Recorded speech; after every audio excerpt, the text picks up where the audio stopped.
жәннатты сұрау. Жәннатты бүкіл пайғамбарлар да сұрады. Сіз бен бізге де пайғамбар алейхиссалату вассалам жәннатты сұрасыңдар, фирдаус сұраңдар деді. Жоғарғысын сұра деп жатыр. Жәннат үшін құлшылық етпейміз, Алла ризалығы үшін құлшылық етеміз. Бірақ Аллах Тағала бізге мотивация береді. Мына дүниеде де бізді мақтаса, алда бір сыйлықтың немесе бір жалақыға қосымша премия басқа тағысын тағы адамға мотивация беретін нәрселер ол.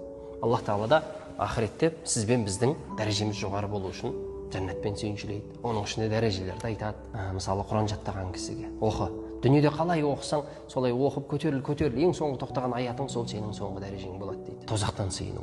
Тозақ барылатын жерлердің ішінде ең жаманы. Алла сақтасын. Оған кірдіңіз ба? Кейбіреулер одан қайтып шыға алмайды. Кейбір кісілер мынадай ойда жүреді. Мұсылман адамы әйтеуір тозақта мәңгі қалмайды екен ғой. Олай болса, кәлимамызды айтып бұл дүниені рахаттанып өмір сүріп қалайық. Ақыретке барған екен, әйтеуір азапталып болған екен, қайттан жәннатқа кіреді екенбіз ғой деп. Қайдан білесіз қанша уақыт болатыныңызды? Және ол дүниенің азабын айтыңызшы. Мына дүниеде шамалы қолыңды күйдіре тұрайық, кейін саған миллион береміз десе көнбейсіз ғой. Ол миллионнан пайда не?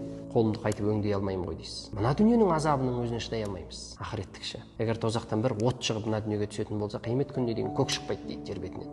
Соған шыдай аламыз ба? Баршамызды Аллах Тағала кешіріп, өзінің мейіріміне бөліп, жәннатилардың қатарында болуды нәсіп етсін. Дүниедегі тіршіліктерімізге Алла берекет берсін. Ассаламу алейкум рахматуллахи ва баракатух.